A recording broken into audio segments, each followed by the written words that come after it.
नमस्कार। आज के क्लास में हम लोग भारत के प्रमुख दर्रे और प्रमुख ग्लेशियरों पर चर्चा करेंगे। कल की क्लास में हम लोग भारत के दक्षिण भारत के जो प्रमुख पर्वत हैं उस पर चर्चा किए थे। अगर आपने वो क्लास नहीं देखी है तो आप ज़रूर देख लें, परीक्षा की दृष्टि से बहुत महत्वपूर्ण है। कल की क्लास में एक दो पॉइंट ऐसे थे जो छूट गए थे। चूँकि हम लोग दक्षिण भारत के पर्वत कर रहे थे, चूँकि इधर अंडमान निकोबार, यहाँ पर है अंडमान निकोबार और यहाँ पे लक्षद्वीप है, ये भी दक्षिण भारत के में ही आता है, ठीक है ना। तो उसकी चोटियों पर, उसके पर्वतों पर हम लोग बात कर रहे थे। उसी में कल वाली क्लास में ही मेंशन कर लीजिएगा, आप लोग उसे जोड़ लीजिएगा कि यहाँ पर जो लक्षद्वीप है, लक्षद्वीप की जो सबसे ऊंची चोटी है, लक्षद्वीप की सबसे ऊंची चोटी, लक्षद्वीप की सर्वोच्च चोटी, लक्षद्वीप की सर्वोच्च चोटी वह है नारचो, उसका नाम है नारचो। लक्षद्वीप की सर्वोच्च चोटी नारचो। और अंडमान निकोबार की सर्वोच्च चोटी क्या है? सैडल पीक, ठीक है। ये दो चीजें, पहला लक्षद्वीप की सर्वोच्च चोटी और अंडमान की सर्वोच्च चोटी, इन दोनों को मेंशन कर लीजिएगा। इसके अलावा हमने पश्चिमी जो घाट है, पश्चिमी घाट अर्थात सह्याद्री की लंबाई बताई थी 1600 किलोमीटर। पूर्वी घाट की नहीं बताई थी, पूर्वी घाट की मेंशन कर लीजिएगा। 1300 किलोमीटर की लंबाई है पूर्वी घाट की, ठीक है। ये कल की क्लास में रह गया था, इसलिए मैंने सोचा इसमें करा दिया जाए, ठीक है।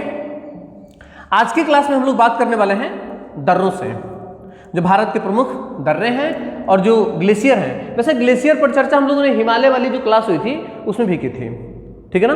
तो एक बार आप लोग उसे वहां पर भी देख लीजिएगा, यहाँ पर भी हम लोग उसको रिवीजन पे ले आएंगे, ठीक है ना। हल्का सा रिवीजन कर लेते हैं। सबसे पहले ग्लेशियर ही देख लेते हैं। ये जो 3 श्रेणियां दिखाई दे रही हैं, ये ट्रांस हिमालय है। ट्रांस हिमालय का जो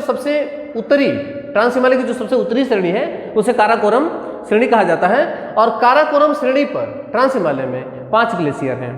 यहाँ पर 5 प्रमुख ग्लेशियर हैं। इसमें जो प्रमुख है, यहाँ पर ये नीले रंग का स्पॉट दिखाई दे रहा है, सियाचिन ग्लेशियर है। ये सियाचिन ग्लेशियर ये विश्व का दूसरा सबसे बड़ा ग्लेशियर है, विश्व का दूसरा सबसे बड़ा ग्लेशियर है।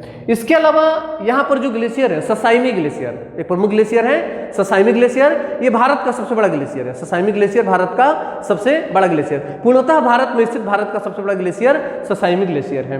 इसके अलावा तथा सियाचिन यहाँ पर जो प्रमुख ग्लेशियर है, इसमें है सियाचिन, ससाइमी, बाल्तोरा, हिस्पर और बियाखो, ठीक है। ये काराकोरम श्रेणी की प्रमुख ग्लेशियर हैं। इसके अलावा 2 प्रमुख ग्लेशियर और जहां से सवाल बनते हैं, उत्तराखंड, यहाँ पर उत्तराखंड है। उत्तराखंड के जो प्रमुख ग्लेशियर हैं उसमें मिलान ग्लेशियर, उत्तराखंड के जो प्रमुख ग्लेशियर हैं इसमें मिलान ग्लेशियर, मिलान के अलावा यमुनोत्री और गंगोत्री। यमुनोत्री जहाँ से यमुना निकल रही है और गंगोत्री जहाँ से भागीरथी निकल रही है। तो ये 2 नदियाँ, 3 प्रमुखतः मिलान, यमुनोत्री और गंगोत्री उत्तराखंड के प्रमुख ग्लेशियर हैं। इसके अलावा एक ग्लेशियर पूछा जाता है यहाँ से, ये सिक्किम है। सिक्किम में ये जो ग्रीन कलर का आपको दिखाई दे रहा है, इसके उत्तर में एक पॉइंट होगा नीले कलर का, ये जेमू ग्लेशियर है। सिक्किम का प्रमुख ग्लेशियर है जेमू ग्लेशियर। इसी जेमू ग्लेशियर से तीस्ता नदी निकलती है। इसी जेमू ग्लेशियर से तीस्ता नदी निकल करके और बांग्लादेश में आकर के ये ब्रह्मपुत्र से मिल जाती है, ठीक है। ये कुछ प्रमुख ग्लेशियर हैं, ठीक है। ग्लेशियर में से ज्यादा आपकी परीक्षाओं में नहीं आएगा। इसके अलावा ये जो पॉइंट दिख रहे हैं रेड कलर के, इसमें जो रेड कलर के इस तरह का आकार जो आपको दिखाई दे रहा है मैप में, रेड कलर के ये दर्रे हैं, ये सभी दर्रे हैं। ये पश्चिमी घाट के दर्रों को घाट कहा जाता है। बहुत महत्वपूर्ण सवाल बनता है यहाँ से, पश्चिमी घाट के दर्रों को क्या कहा जाता है? घाट कहा जाता है, ठीक है ना। तो हम लोग इस पर आएंगे, बाद में इसको देखेंगे। पहले हम लोग जो हिमालय के दर्रे हैं इस पर चर्चा करेंगे। मुख्यतः दर्रों का निर्माण किस तरीके से होता है। दर्रे जो होते हैं, मैंने कहते कि हिमालय एक नवीनतम बलित पर्वत है जिसका निर्माण गोंडवाना तथा अंगारा लैंड की चट्टानों के आपस में टकराने से जो वलय पड़ा उससे हिमालय का निर्माण हुआ। अर्थात जब ये गोंडवाना और अंगारा लैंड की जो चट्टानें थीं, तो जिस समय ये समतल हुआ करती थी, उस समय इस पर बहुत सारी नदियां प्रवाहित होती थीं। किसी सतह पे, जैसे ये एक सतह है और इस पर नदियां प्रवाहित हो रही हैं, ठीक है। नदियों की एक विशेषता होती है कि वो अपने तल को काटती रहती है। नदी अपने तल को तब तक काटती है जब तक वो समुद्र तल को प्राप्त ना कर ले। इसे हम लोग पढ़ेंगे नदी वाले अध्याय में। तो मैं यहाँ पर ये समझाने की कोशिश कर रहा हूँ कि ये पूरा क्षेत्र जो है, जिसमें तमाम रेड कलर के आपको दिख रहे होंगे सारे दर्रे हैं, तो ये दर्रे जो बन रहे हैं यहाँ पर प्राचीन काल में, यानी कि हिमालय के उत्थान से पहले ही यहाँ पर नदियाँ प्रवाहित होती थीं और हिमालय का उत्थान हो रहा था। तो जिस समय हिमालय का उत्थान हो रहा था और नदियां अपने सतह पर प्रवाहित हो रही थी, तो हिमालय उठता जा रहा था, जितना उठ रहा था नदी उतना काट दे रही थी, नदी उतनी सतह को उसके काट दे रही थी। इस तरीके से हिमालय का जो ये सतह है ये ऊपर उठता चला गया इसके, और यहाँ पर ये नदी अगर प्रवाहित हो रही है तो ये नदी को काट काट के यहीं पर रहने देगा और इसके दोनों किनारे उठ गए, ठीक है।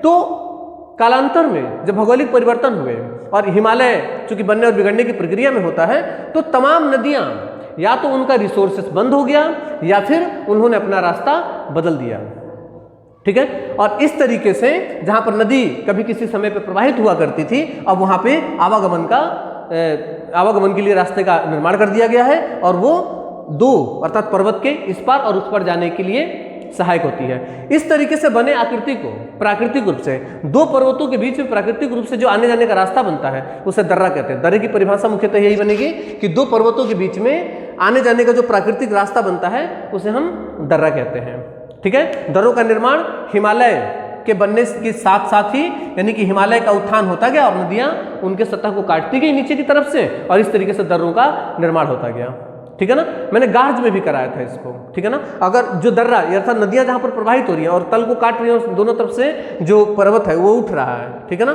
तो अगर उसमें वर्तमान में भी अगर नदी प्रवाहित हो रही है तो उसको गार्ज कहेंगे, और वही नदी अगर सूख गई है या फिर रास्ता बदल दी है या फिर किसी दूसरी नदी में मिल गई है और वो अब उस समय उसमें जल नहीं है तो उसको दर्रा कहा जाएगा, और अगर उसमें जल है तो वो क्या कहलाएगा, गार्ज कहलाएगा, ठीक है ना। तो इस तरीके से यहाँ पर तमाम प्रकार के दर्रे हैं। दर्रे अगर नहीं होते तो ये जैसे कि पर्वत है, पर्वत में अगर कोई स्थान यहाँ पर है और कोई स्थान पर्वत के उस पार है, ठीक है ना, तो यहाँ पर जाने के लिए क्या करना होता, या तो हमें पर्वत के इधर से घूम करके जाना पड़ता या फिर पर्वत पर चढ़ करके और तब इसमें जाना होता, ठीक है।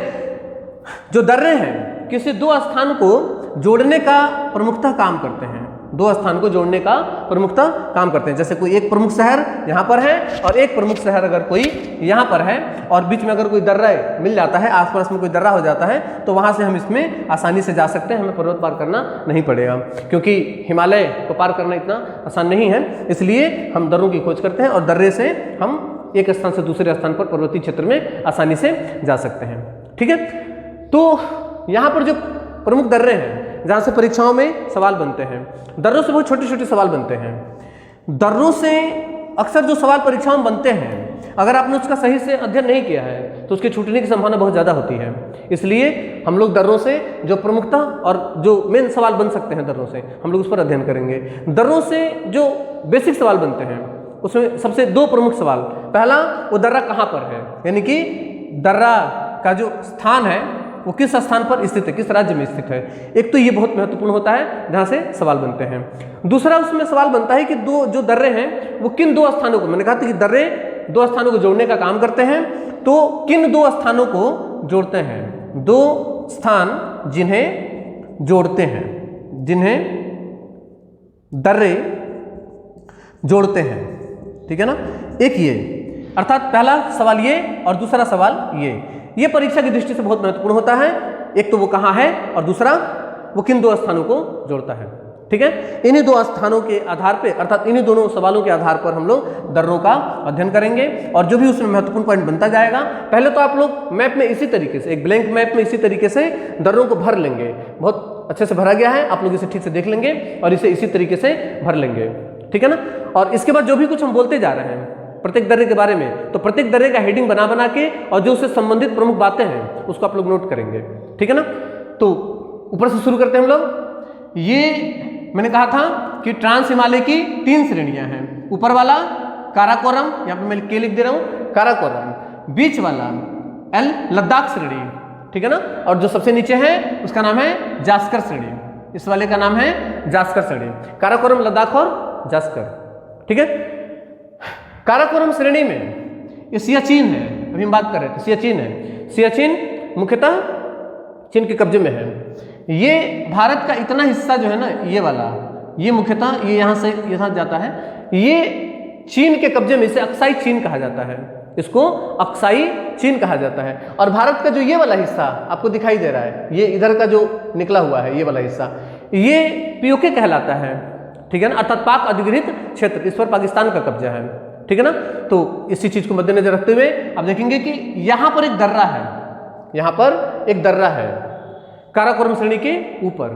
काराकोरम श्रेणी के ऊपर है इसलिए इसका नाम भी काराकोरम दर्रा है, इसका नाम है काराकोरम दर्रा।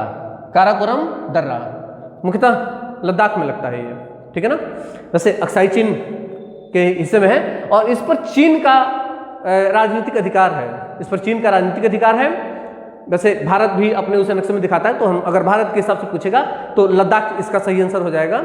और वैसे चीन के राजनीतिक अधिकार में है तो चीन इस पर, चीन का इस पर कब्जा है। अब चूंकि ये चीन है और ये पीओके है, ये जो है क्षेत्र है पीओके है, ठीक है ना, अर्थात पाकिस्तान है। तो काराकोरम दर्रा, अगर इसकी वास्तविकता पर हम बात करें तो काराकोरम दर्रा चीन को जोड़ता है किससे? पाकिस्तान से। एग्जैक्ट तो यह है, ठीक है, चीन को पाकिस्तान से जोड़ता है, ये आंसर भी सही है। लेकिन चूंकि इस वाले क्षेत्र को भारत अपना कहता है, ठीक है ना, और इसके बाहर जो है वो क्या है? चीन है, इसके ऊपर चीन है और ये हिस्सा भारत का माना जाता है, भारत इसे अपना ही मानता है। तो इस आधार पर इसे हम कह सकते हैं कि ये जो दर्रा है ये चीन को किससे जोड़ता है? भारत को। अगर ये दोनों आता है, अगर ऑप्शन में दोनों दे रखा है तो ये चीन और भारत वाला जो ऑप्शन है ये ज्यादा सही माना जाएगा, क्योंकि हम भारत के हैं इसलिए, ठीक है। तो ये काराकोरम की वास्तविक स्थिति है। प्राचीन काल में यहां से यारकंद मार्ग गुजरता था, आप इसी तरीके से लिख लेंगे, प्राचीन काल में यहां से यारकंद मार्ग गुजरता था, ठीक है ना।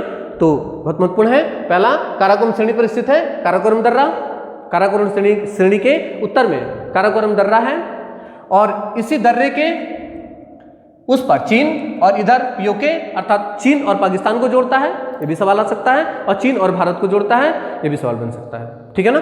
काराकोरम दर्रा से प्राचीन काल में यारकंद मार्ग गुजरता था, ये बहुत महत्वपूर्ण सवाल बनता है, ठीक है। इसके बाद लद्दाख श्रेणी, आप देख रहे होंगे यहाँ पे ये ग्रीन कलर का लद्दाख श्रेणी है।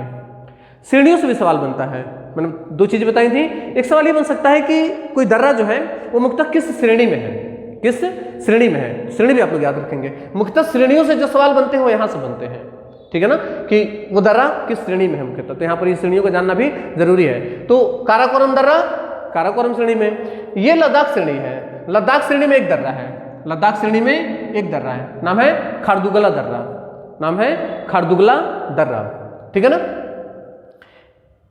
यहां जो बता रहा था सियाचिन ग्लेशियर से नुब्रा नदी निकलती है, नुब्रा नदी, और उसी नदी जिस घाटी में प्रवाहित होती है उसे नुब्रा घाटी कहा जाता है, उसको नुब्रा घाटी कहा जाता है।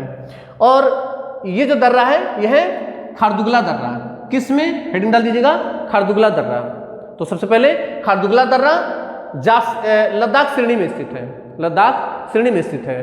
तथा यह, आगे लिख लेंगे उसी में, तथा यह लेह, जो कि लद्दाख की राजधानी है, लेह से अगर आपको श्रीनगर जाना है, लेह से अगर आपको सियाचिन जाना है तो ये लेह है और ये सियाचिन है। तो लेह से अगर आपको सियाचिन जाना है तो आप इसी दर्रे से पार करते हुए यहाँ पर पहुंचेंगे और नुब्रा घाटी को पार करके, हमारी सेना जब सियाचिन पहुंचती है तो नुब्रा घाटी होती हुई जाती है।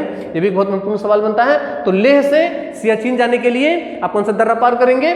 खारदुगला दर्रा पार करेंगे। किस श्रेणी के अंतर्गत आता है? ये लद्दाख श्रेणी के अंतर्गत आता है, ठीक है ना। इसके अलावा ये जो सबसे नीचे वाला जास्कर श्रेणी दिखाई दे रहा होगा, जास्कर श्रेणी में मुख्यतः 4 दर्रे हैं। दो तो आपको दिख ही रहा होगा सीधे सीधे, दो सीधे सीधे दिख रहा होगा, दो और फिर से बताएंगे अभी। जास्कर श्रेणी में एक दर्रा है बुर्जिल दर्रा।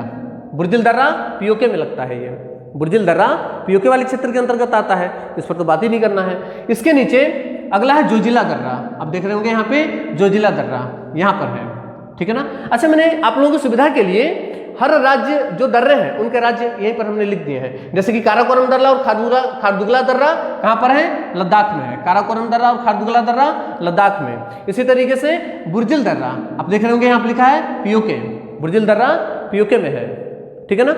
इसके अलावा जोजिला दर्रा, ठीक है ना, कश्मीर की जो राजधानी है श्रीनगर, यह लेह श्रीनगर यह है, ठीक है ना, यहाँ पर है श्रीनगर और यह है लेह। तो श्रीनगर से अगर आपको लेह जाना है, श्रीनगर से लेह जाना है, ठीक है ना, तो आप किस दर्रे को पार करेंगे? जोजिला दर्रे को। जोजिला दर्रे को पार करके आप कहाँ पहुंचेंगे? श्रीनगर से लेह जाएंगे, ठीक है ना। तो जोजिला दर्रा, क्या सवाल बनेगा जोजिला दर्रा से कि पहले तो ये कहाँ पर स्थित है? कश्मीर में। किस श्रेणी में?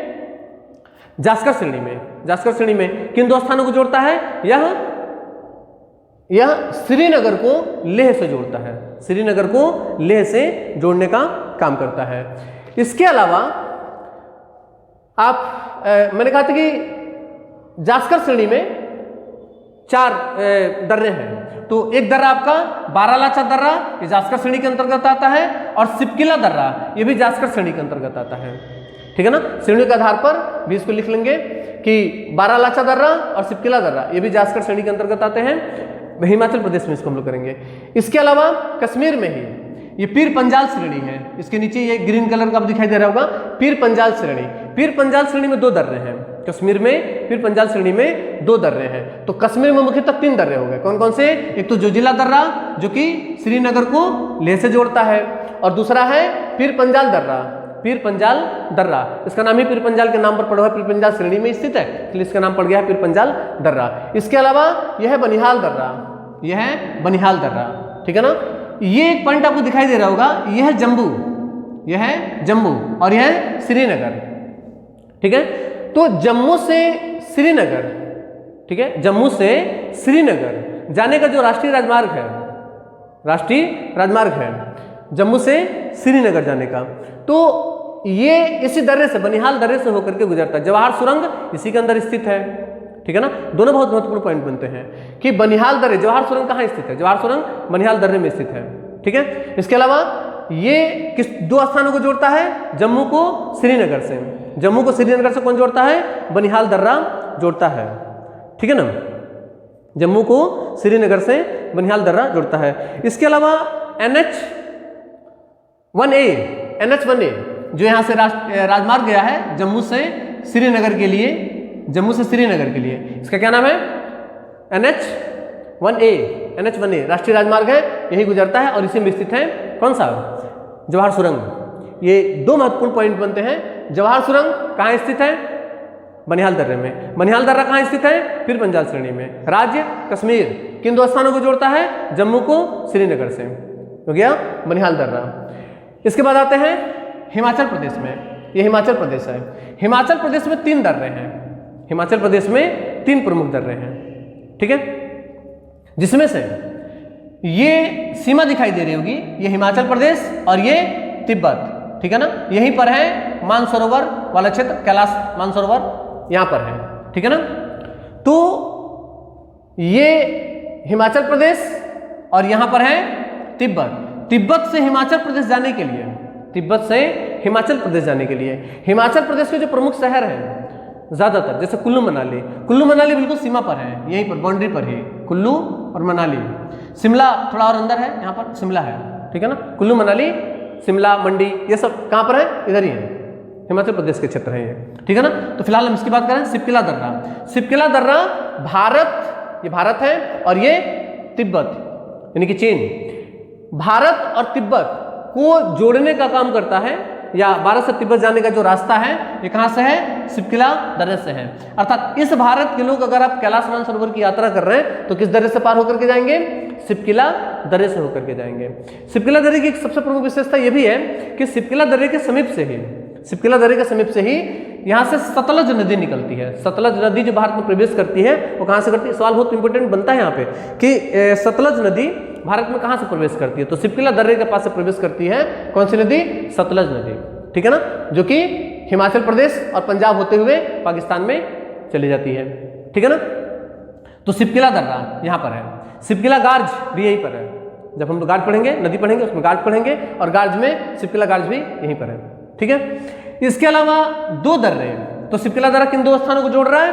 हिमाचल प्रदेश, तिब्बत, या मानसरोवर कहिए, हिमाचल प्रदेश है यहाँ पे तिब्बत है, तो इन दो स्थानों को जोड़ता है। या फिर यूं कह लीजिए भारत या तिब्बत को जोड़ने का काम कर रहा है, ठीक है ना।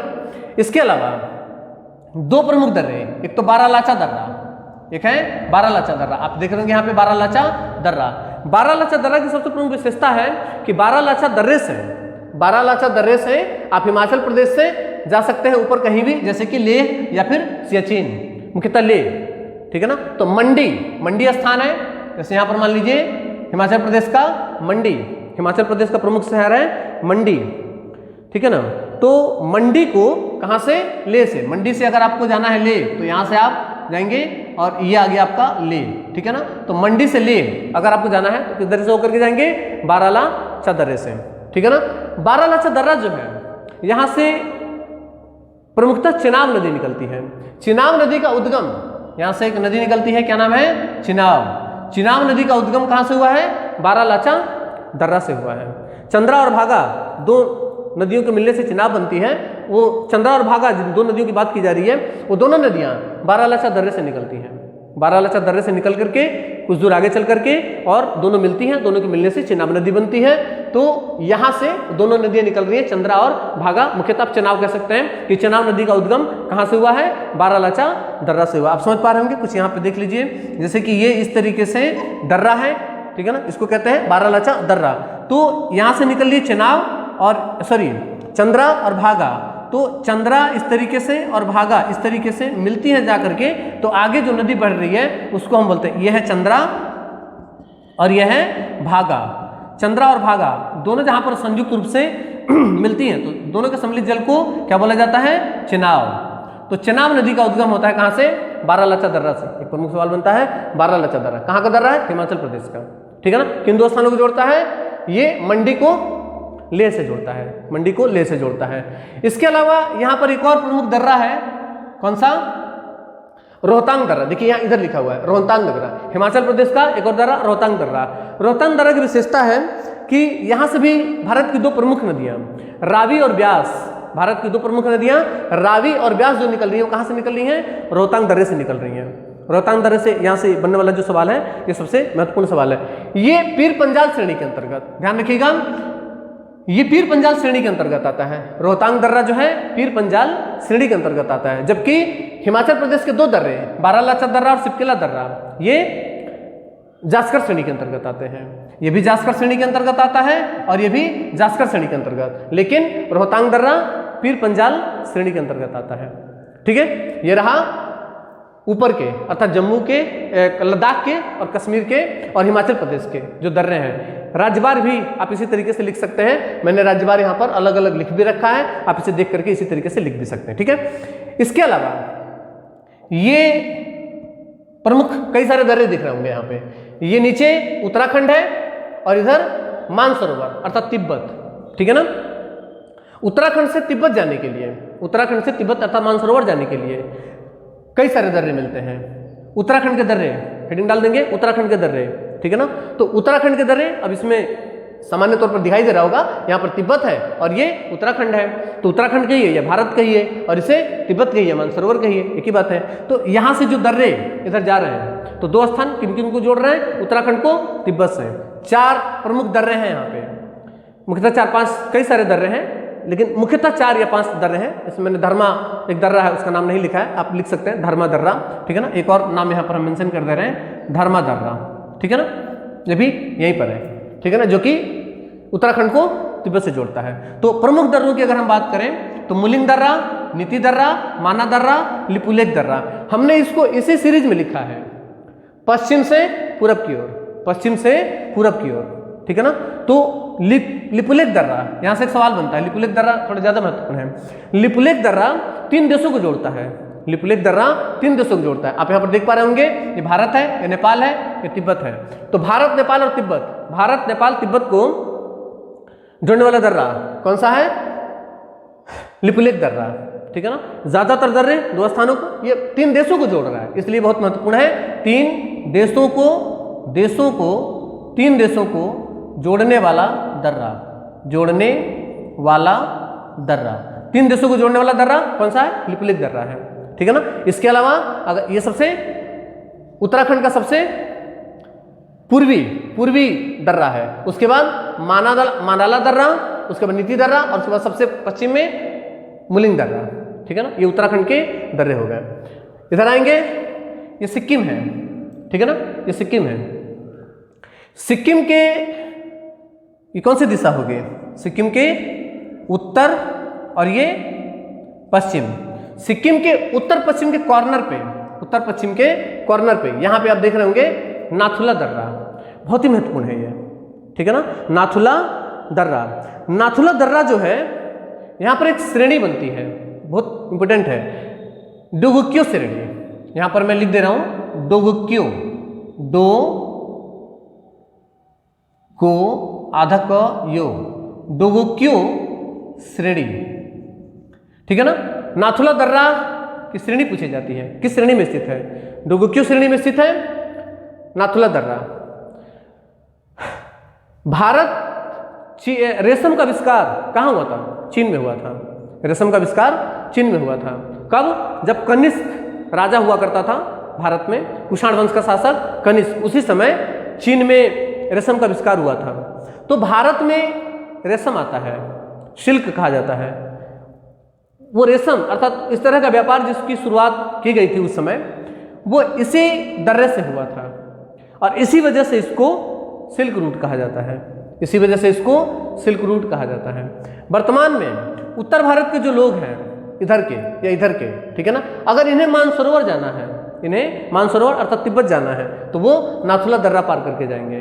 तो भारत को तिब्बत से जोड़ने का काम करता है, सिक्किम को तिब्बत से जोड़ने का काम करता है, उत्तर भारत को तिब्बत मानसरोवर से जोड़ने का काम करता है नाथुला दर्रा। सिल्क रूट आप लिख लेंगे, सिल्क रूट इसी में स्थित है, सिल्क रूट जो है वो इसी में स्थित है, ठीक है ना। इसके अलावा ये मैंने बताया था कि यहीं पे ये ग्रीन कलर में जो दिखाई दे रहा है चुंबी घाटी, और यह है जेमू ग्लेशियर जहां से तिस्ता नदी निकल रही है। ये भी सिक्किम की प्रमुख विशेषता है। अगर आप इधर से जा रहे हैं तो जो रास्ता बनेगा तिब्बत जाने का, वो पहले चुंबी घाटी से आप इसी डोगुक्यो श्रेणी में जेमू ग्लेशियर होते हुए और आप नाथुला दर्रा पार करके सिक्किम पहुंचेंगे, सॉरी तिब्बत पहुंचेंगे, ठीक है ना। इसके अलावा ये भूटान है, ये जो जगह दिखाई दे रहा है ये भूटान है, और सिक्किम के पूर्व में एक दर्रा है, नाम है जेलेपला दर्रा। सिक्किम का दर्रा, सिक्किम में 2 प्रमुख दर्रे, नाथुला दर्रा, जेलेपला दर्रा, ठीक है ना। तो ये जेलेपला दर्रा है, ये भारत को भूटान से जोड़ता है। भारत से अगर आपको भूटान जाना है तो किस दर्रे से होकर जाएंगे? जेलेपला दर्रा से, भारत को भूटान से, अर्थात सिक्किम को भूटान से जोड़ता है। सिक्किम को भूटान से जोड़ने का किधर है? ये सिक्किम के उत्तर में स्थित है, सिक्किम और भूटान की सीमा पर, सिक्किम और भूटान की सीमा पर, तो भारत और भूटान की सीमा पर स्थित है ये, यहाँ पर इसका नाम है जेलेपला दर्रा। तो 2 प्रमुख दर्रे, नाथुला और इधर जेलेपला, सिक्किम के प्रमुख दर्रे हो गए। इसके अलावा यह इधर आएंगे, ये अरुणाचल प्रदेश है, यहाँ पर ये जो है ये अरुणाचल प्रदेश है। अरुणाचल प्रदेश में बहुत सारे दर्रे हैं। अरुणाचल प्रदेश में यहाँ पर एक घाटी है, तवांग घाटी, ये ग्रीन कलर में आपको जो दिखाई दे रहा है ये तवांग घाटी। यहाँ पर बौद्धों का एक मंदिर है, बौद्धों का एक मंदिर है। चाइना अक्सर इसको अपने कब्जे में दिखाता है, कहता है कि इस पर हमारा अधिकार है। चीन एक साम्राज्यवादी देश है, अगर वो आज इस पर अधिकार दिखा रहा है तो कल को ये और नीचे आएगा, फिर बाद में कहेगा असम हमारा है, फिर कहेगा, इस तरीके से बढ़ता चला जाता है, साम्राज्यवादी विचारधारा है उसकी। तो यहाँ पर एक बौद्धिस्ट रिलीजन का अर्थात बौद्ध धर्म का एक प्रमुख स्थान है, ठीक है, क्या नाम है? तवांग घाटी, उसको कहते हैं तवांग घाटी, बौद्धिस्ट रहते हैं यहाँ पे। तो यहाँ से अर्थात अरुणाचल प्रदेश से अगर हमें तिब्बत जाना है, तिब्बत चीन जाना है, तो हम किस दर्रे को पार करेंगे? यहाँ पर एक दर्रा है, नाम है बुमडिला दर्रा।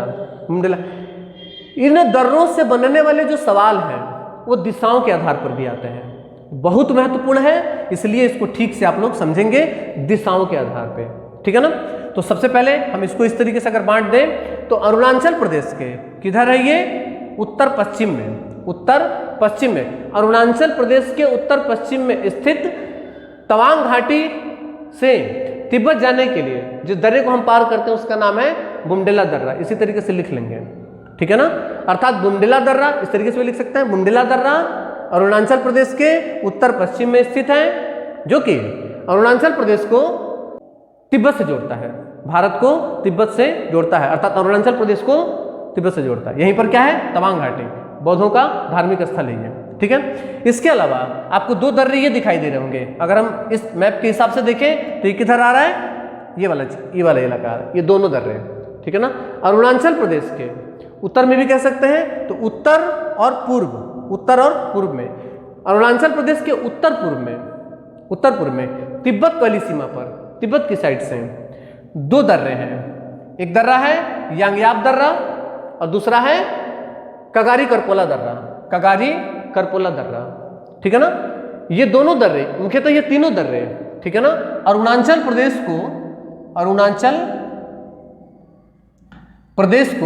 प्रदेश यानी कि भारत को किससे जोड़ रहे हैं, जोड़ने का काम कर रहे हैं, किससे, तिब्बत से। भारत और तिब्बत के बीच में ये तीन दर्रे हैं। यहां से दिशाओं से भी सवाल बन सकता है, पूछा जा सकता है कि बुमडिला दर्रा अरुणाचल प्रदेश के किधर है, तो आंसर होगा उत्तर पश्चिम। बुमडिला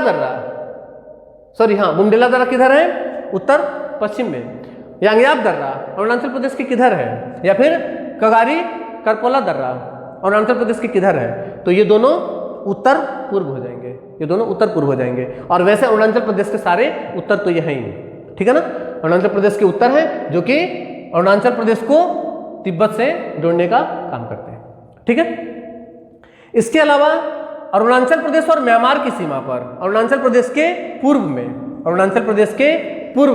तीन दर्रे हैं, अरुणाचल प्रदेश के पूर्व में तीन दर्रे, क्या नाम है, इस वाले का दिफू दर्रा, दूसरे वाले का पाकसांड दर्रा, और ये सबसे नीचे इसका नाम है लिखापानी दर्रा, दिफू दर्रा, पाकसांड दर्रा और लिखापानी दर्रा, ये अरुणाचल प्रदेश को म्यांमार से जोड़ते हैं, ठीक है ना। ये जोड़ते हैं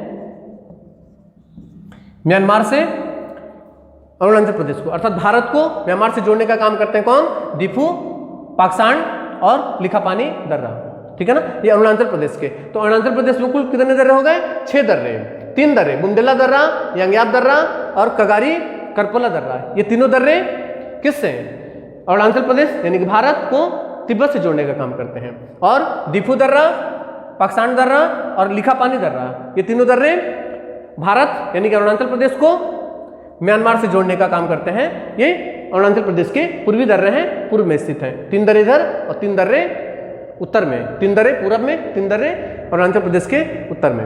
इसके अलावा मणिपुर में एक दर्रा है, नाम है तुज दर्रा। तो मणिपुर को किससे जोड़ रहा है, ये मणिपुर को म्यांमार से, मणिपुर को म्यांमार से जोड़ने का काम करता है, तो भारत को म्यांमार से जोड़ने का एक और काम करता है, कौन सा दर्रा, तुज दर्रा, इसका नाम है तुज दर्रा, ठीक है। ये रहे आपके भारत के जो हिमालय के प्रमुख दर्रे हैं, उन पर हम लोगों ने चर्चा कर ली। इसके अलावा ये मध्य भारत है और ये सतपुड़ा है, ये ग्रीन कलर का जो दिखाई दे रहा है ये आपका क्या है, सतपुड़ा, ये सतपुड़ा की श्रेणी है। सतपुड़ा की श्रेणी में जब हम उत्तर भारत से दक्षिण भारत की तरफ आएंगे, ठीक है ना, बीच वाले हिस्से से, मध्य प्रदेश वाले हिस्से से, तो मध्य प्रदेश में एक दर्रा मिलेगा, बुरहानपुर दर्रा। मध्य प्रदेश में बुरहानपुर दर्रा किसको, सतपुड़ा श्रेणी में बुरहानपुर दर्रा, जो कि उत्तर भारत को दक्षिण भारत से जोड़ता है, उत्तर भारत को दक्षिण भारत से। आप कहीं भी रह रहे हैं उत्तर भारत में, लखनऊ रह रहे हैं, इलाहाबाद रह रहे हैं या बिहार रह रहे हैं, कहीं भी, तो यहाँ से आप पार करेंगे और उसके बाद ही आप दक्षिण भारत में कहीं भी जा सकते हैं, मध्य प्रदेश के किसी भी क्षेत्र में, अर्थात दक्षिण भारत में कहीं भी जा सकते हैं, ठीक है। तो ये एक प्रमुख दर्रा कौन सा है, बुरहानपुर दर्रा, मध्य प्रदेश किस श्रेणी में, सतपुड़ा श्रेणी में बुरहानपुर दर्रा यहाँ पर है। इसके अलावा ये सह्याद्री है,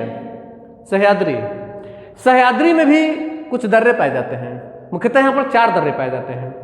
सह्याद्री में मुख्यतः 4 दर्रे पाए जाते हैं। सह्याद्री में दर्रों को, या पश्चिम भारत में, सॉरी दक्षिण भारत में दर्रों को घाट कहा जाता है। दक्षिण भारत में दर्रों को घाट कहा जाता है, जैसे कि थाल घाट, भोर घाट, पाल घाट और सनकोट्टा। ठीक है ना। तो ऊपर थाल घाट और भोर घाट, यहाँ पे लिखा है थाल घाट और भोर घाट। थाल घाट और भोर घाट ये दोनों कहाँ पर हैं? महाराष्ट्र में। ठीक है ना, पहले तो ये जान लीजिए दोनों कहाँ पर हैं? महाराष्ट्र में है। ठीक है ना। एक मुंबई के उत्तर में और एक मुंबई के दक्षिण में। अगर आपको मुंबई से नासिक जाना है, मुंबई से नासिक जाना है, या मुंबई से उत्तर भारत में कहीं जाना है, मुंबई से दिल्ली आना है, मुंबई से लखनऊ आना है, मुंबई से कलकत्ता आना है, ठीक है, अर्थात उत्तर भारत में कहीं भी आना है, तो किस दर्रे से होकर के आएंगे? थाल घाट से। मुंबई से नासिक और नासिक के रास्ते कहीं भी, उत्तर भारत में कहीं भी अगर आप आते हैं तो किस दर्रे से पार होकर के आएंगे? थाल घाट से। ठीक है। इसके अलावा अगर मुंबई से आप पुणे आ रहे हैं, मुंबई से पुणे आ रहे हैं, पुणे, ठीक है ना, या फिर मुंबई से आप दक्षिण भारत में कहीं पर आ रहे हैं, दक्षिण भारत में कहीं पर भी आप कोयम्बटूर आ रहे हैं, मदुरै आ रहे हैं, चेन्नई आ रहे हैं, कहीं भी आ रहे हैं, तो आप कौन सा दर्रा पार करेंगे? भोर घाट दर्रा। ठीक है ना, इसका नाम है भोर घाट। अर्थात मुंबई से पुणे आने के लिए जो दर्रा पार करना पड़ेगा वो है भोर घाट दर्रा। ठीक है ना। और इसके बाद आप दक्षिण भारत में कहीं भी आ जाइए, तमिलनाडु में कोयम्बटूर आ जाइए, मदुरै आ जाइए, नीलगिरी आ जाइए, या फिर चेन्नई आ जाइए। ठीक है ना, आंध्र प्रदेश में हैदराबाद चले जाइए, कहीं भी चले जा सकते हैं आप। कहाँ से? भोर घाट से। अर्थात मुंबई से अगर आपको दक्षिण जाना है, मुंबई से दक्षिण की तरफ जाना है तो भोर घाट, और मुंबई से उत्तर की तरफ जाना है तो थाल घाट पार करना होगा आपको। इसके अलावा 2 दर्रे केरल में हैं, पाल घाट और सेनकोट्टा। आप यहां पर देख रहे होंगे पाल घाट और सेनकोट्टा, मुख्यतः अन्नामलाई श्रेणी में है। ये अन्नामलाई श्रेणी में, तो ये और ये सेनकोट्टा इलायची की पहाड़ी में, सेनकोट्टा जो है इलायची की पहाड़ी में, पाल घाट अन्नामलाई श्रेणी में। ठीक है ना। ये दोनों कहां पर हैं? केरल में। ये दोनों जो दर्रे हैं ये मुख्यतः केरल के दर्रे हैं, और केरल को तमिलनाडु से जोड़ने का मुख्यतः ये काम करते हैं। इसमें जो पाल घाट है, पाल घाट, इसमें केरल के ऊपरी जो क्षेत्र है, जैसे कोच्चि वगैरह, कोच्चि को कोयम्बटूर से, यहाँ पर कोच्चि है, और कोच्चि को कोयम्बटूर से जोड़ने का काम कौन कर रहा है? पाल घाट दर्रा। ठीक है ना। और सेनकोट्टा दर्रा, इसका नाम है सेनकोट्टा दर्रा, भारत का सबसे दक्षिणी दर्रा। इस सवाल पूछा जा सकता है, भारत का सबसे दक्षिणी दर्रा सेनकोट्टा दर्रा। ठीक है। भारत का सबसे उत्तरी दर्रा काराकोरम दर्रा, भारत का सबसे उत्तरी दर्रा काराकोरम दर्रा। भारत का सबसे पूर्वी दर्रा दिफू दर्रा, भारत का सबसे पूर्वी दर्रा दिफू दर्रा। और भारत का सबसे पश्चिमी दर्रा, भारत का सबसे पश्चिमी दर्रा वैसे तो पीओके क्षेत्र में आता है, बुर्जिल दर्रा, और अगर ये सही नहीं है तो फिर पीर पंजाल दर्रा जो होगा वो सबसे पूर्वी दर्रा हो जाएगा। अब इस तरीके से भी सवाल बन सकता है। तो केरल की राजधानी कहाँ है? तिरुवनंतपुरम।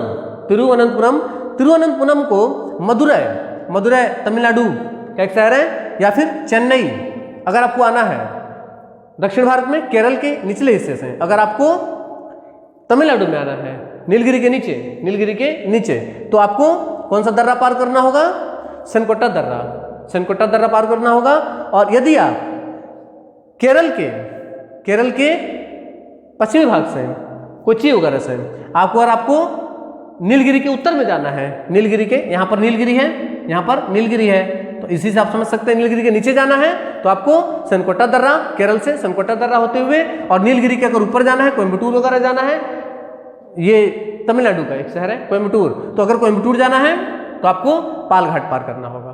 ठीक है ना। तो 3 प्रमुख तो याद रखना होगा, थाल घाट, भोर घाट, पाल घाट, जिसमें से थाल घाट, भोर घाट महाराष्ट्र में है, और पाल घाट और सेनकोट्टा कहाँ पर स्थित है? केरल में स्थित है। ठीक है ना। दक्षिण भारत में दर्रों को घाट कहा जाता है। ठीक है ना। मुझे आप लोगों को समझ में आया होगा। जिस तरीके से मैंने कहा है इसी तरीके से यदि आप लोग इसको लिख लेते हैं, जैसे मैंने कहा है किन 2 स्थानों को जोड़ता है मैंने बताया है, और किस राज्य में स्थित है मैंने बताया है, और जो उससे बनने वाले महत्वपूर्ण और एक आध सवाल बन सकते हैं तो सही मैंने इसमें करा दिया है। अगर इस क्लास को ठीक से आप कर लेते हैं, दर्रे से बनने वाला कोई भी सवाल आपकी परीक्षा से बाहर नहीं जाएगा। ठीक है ना? मिलते हैं अगली क्लास में, तब तक के लिए नमस्कार, जय हिंद, धन्यवाद।